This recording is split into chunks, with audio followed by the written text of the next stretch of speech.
Some places are haunted by stories. Some are haunted by spirits. But this place is haunted by something much darker. What if I told you that everything you've ever feared about the Blackwood Asylum is real? Welcome to a journey you'll never forget, if you're lucky enough to survive it. And welcome back to Scarying YouTube channel on. Today, we're exploring the legendary Blackwood Mental Institute, an abandoned asylum with a history so twisted, it's said to be one of the most haunted places in the country. We've all heard the stories. Ghostly cries, shadows that move, people disappearing without a trace. But tonight, we're here to find out the truth. With my friends Derek and Becca, we're gonna venture inside and film everything. If you're ready for a night of spine-chilling terror, stay with us. But beware, some things are better left forgotten. Before going, please subscribe. Let's begin. In the remote outskirts of Blackwood, where the skies stayed dark and the forests whispered secrets to the night, there lay the ruins of an abandoned asylum. The Blackwood Mental Institute, once a refuge for the insane, had been shuttered for decades, left to rot and fade into myth. Locals spoke of the asylum with hushed voices, recounting tales of haunting cries that drifted through the woods, of shadows that moved without light, and of something inhuman lurking within the crumbling walls. Tommy Jenkins had heard those stories all his life, tales meant to scare teenagers and keep curious children away. He didn't believe in ghosts, and he certainly didn't believe in monsters. But Tommy, now 23 and eager for adventure, found himself yearning to explore those old ruins. He was a skeptic, and he wanted proof that there was nothing to fear. Plus, he needed footage for his growing YouTube channel, Tommy Takes On. Haunted places always pulled in views. Armed with a backpack full of camera equipment, flashlights, and a pair of walkie-talkies, Tommy invited his closest friends, Derek and Becca, to join him. Derek, always the prankster, agreed enthusiastically, hoping to have a laugh at Tommy's expense. Becca, though wary, didn't want to be left out. As twilight descended, the three of them set out through the woods, the thick canopy above blotting out any hint of a star. The asylum loomed like a broken crown against the dying light. Vines crawled up the cracked brick walls, and shattered windows gazed down like the hollow eyes of a skull. The front doors had fallen from their hinges long ago, revealing an entrance swallowed by shadows. A sign, rusted and twisted, still bore the words Blackwood Mental Institute. "Are we really doing this?" Becca asked, her voice cracking slightly as she fiddled with her flashlight. She was brave, but the stories about the asylum had always unnerved her. Tommy nodded, grinning. "We're getting this all on camera. Don't worry, it's just an old building." Derek, already filming with his phone, let out an exaggerated, ghostly moan. "Beware mortals. The spirits of the asylum will get you." Becca punched his arm. "Cut it out, Derek." Together, they stepped into the asylum. The air inside was musty and thick, carrying the scent of decay and abandonment. The entrance hall was wide, with a crumbling receptionist desk and shattered glass strewn across the floor. The fading murals on the walls depicted smiling doctors and playful patients, a facade of comfort that had long since been torn away. Tommy adjusted his camera, capturing everything while his friends followed behind. "Look at this place," Tommy whispered, awed by the history frozen in the ruins. "Think of all the stories these walls could tell." Unbeknownst to them, the walls did have stories, ones drenched in terror. They moved deeper into the asylum, their flashlights casting long, wavering beams. Every step echoed through the empty corridors. Peeling paint hung like skin from the ceiling, and old medical charts, yellowed with age, lay scattered like fallen leaves. As they turned a corner, a sudden noise, like a dragging, scraping sound, froze them in place. "What was that?" Becca whispered, clutching her flashlight with white-knuckled fear. Derek chuckled nervously. "Just some raccoon, probably."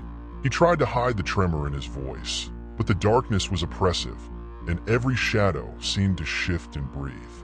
They pressed on more cautiously. They passed rooms filled with rusted beds and restraints, cabinets of twisted surgical instruments, and long-forgotten journals that spoke of treatments more akin to torture. Tommy filmed everything, but he couldn't shake the feeling that they were being watched. Then came the laughter, a childlike giggle that danced on the stale air. It came from nowhere and everywhere at once. Becca gasped, spinning around, but there was nothing. "Okay," she said, her voice cracking. "This isn't funny anymore." "I didn't do that," Derek insisted, looking genuinely terrified. Tommy shivered, a chill running down his spine. "Let's just keep going," he said, trying to sound confident. "We'll be fine." The trio ventured further into the asylum, coming to a grand staircase. The steps were cracked, and the banister was splintered, but it led to the second floor, where the most infamous wards had been. They had just started to ascend when Becca's flashlight began to flicker. She slapped it, frustration bubbling into fear. "Come on, not now." Suddenly, a low, mournful moan drifted up from below. It wasn't like Derek's joke from earlier. This was deeper, more resonant, and filled with an ancient, palpable sorrow. The air grew colder. Tommy turned his camera towards the source of the sound, but only saw shadows writhing along the walls. "Guys," Derek whispered, his voice barely audible, "I think we should get out of here." Tommy hesitated.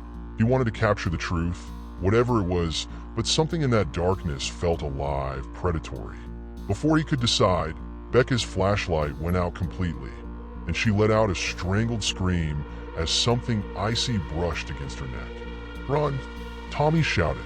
They scrambled back down the stairs, Derek dropping his phone in the panic. It skittered across the floor, and as he bent to grab it, his face twisted with horror. "Tommy," he breathed. "Look!" In the camera's viewfinder, Tommy saw them, pale, half-formed figures. Some were dressed in patient gowns, others in blood-stained uniforms, their expressions twisted in torment. They lingered just beyond the edges of light, growing more solid with every passing second. Becca sobbed, clutching Derek's arm. "We have to go. Now!" They fled, stumbling and tripping over debris, the asylum seeming to warp and twist around them. The corridors stretched impossibly long, and doors slammed shut on their own. Laughter, sobs, and screams filled the air, echoing from nowhere. Tommy's heart pounded as he struggled to keep filming, desperate to document their terror. They burst into the main hall, where the exit loomed like a salvation. But before they could reach it, the doors slammed shut with a deafening boom, trapping them inside. "What do you want from us?" Derek yelled, his voice cracking. The only response was a voice, a cold, disembodied whisper. "They hurt us. We want them to hurt too." The room grew colder, and frost spread across the shattered tiles. Shadows crawled up the walls, converging into a shape, a towering figure draped in darkness, its eyes glowing like embers. It pointed a skeletal finger at Tommy. "Record this," it hissed, its voice a death rattle. "Show them what they did to us." Tommy trembled, his camera slipping from his grasp. I didn't do anything," he stammered. But the entity did not care. It surged forward, and suddenly the world tilted and spun. Tommy was thrown into a vision, forced to witness the asylum's darkest moments. Patients writhing in agony, doctors performing cruel experiments, and the building itself groaning with centuries of suffering. When he snapped back to reality, the shadows were gone. Becca and Derek were sprawled on the ground, dazed but alive. The front doors had creaked open, and morning light spilled in, bathing the room in gold. Staggering to their feet, they fled, not stopping until they reached the safety of the road. Hearts pounding, bodies shaking, they vowed never to return. Later, when Tommy reviewed the footage, his stomach knotted. Most of the video was corrupted, static and dark shapes dancing across the screen. But in the few clear moments, he saw them. Ghostly faces watching, hands reaching, and that towering figure, whispering its curse into the lens. The video went viral, drawing millions of viewers. But Tommy knew the truth. The spirits of Blackwood Asylum were not done. They had found a new way to reach the world, spreading their curse one view at a time. If you made it this far, thank you for watching. But before you go, just remember, places like this don't just stay quiet forever. If you visit, you might be next. Make sure to like, share, and subscribe if you dare. And leave a comment about where we should explore next. Until then, stay safe.